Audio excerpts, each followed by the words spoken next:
नमस्ते, मेरा नाम है शुभांशु गुप्ता और आज हम उत्प्लावकता और उत्प्लावन बल के बारे में एक एक्सपेरिमेंट के माध्यम से समझते हैं। इसके लिए हमने यहाँ पर 3 चीज़ें ली हुई है। सबसे पहला है हमारे पास एक स्प्रिंग बैलेंस, दूसरा एक पत्थर जिसको हमने एक रस्सी से बांधा हुआ है और तीसरा एक बीकर में रखा हुआ पानी। इस स्प्रिंग बैलेंस का काम होता है किसी भी वस्तु पर लगे हुए बल को नापना।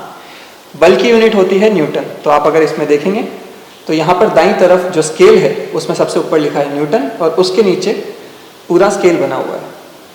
तो चलिए सबसे पहले एक पत्थर पर लगे हुए बल को नापते हैं।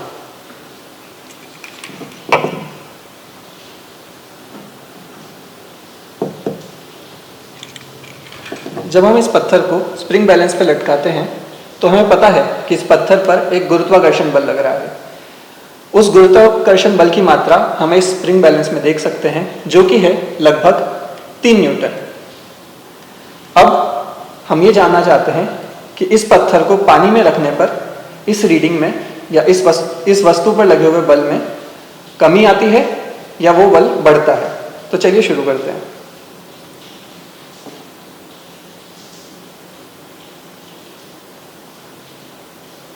जैसे ही हमने इस पत्थर को बीकर में डाला तो हम देख सकते हैं कि यह रीडिंग घटकर हो गई है लगभग 1 न्यूटन।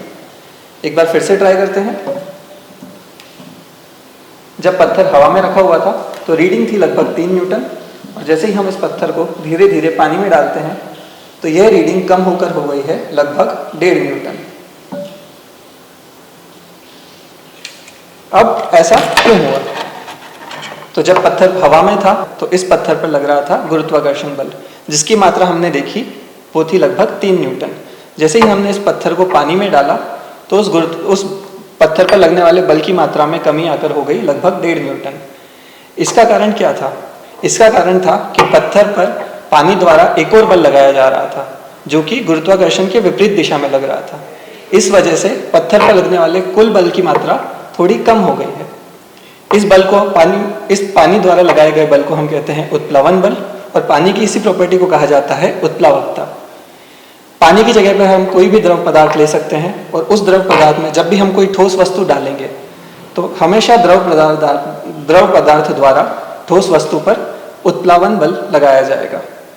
इस एक्सपेरिमेंट को आप घर पर भी कर सकते हैं। पानी की जगह पे आप तेल ले सकते हैं या कोई भी और द्रव ले सकते हैं और उस पर कोई भी ठोस पदार्थ हम डालेंगे तो हमें हमारे हाथ में महसूस होगा कि लगाए गए बल की मात्रा में कमी आई है।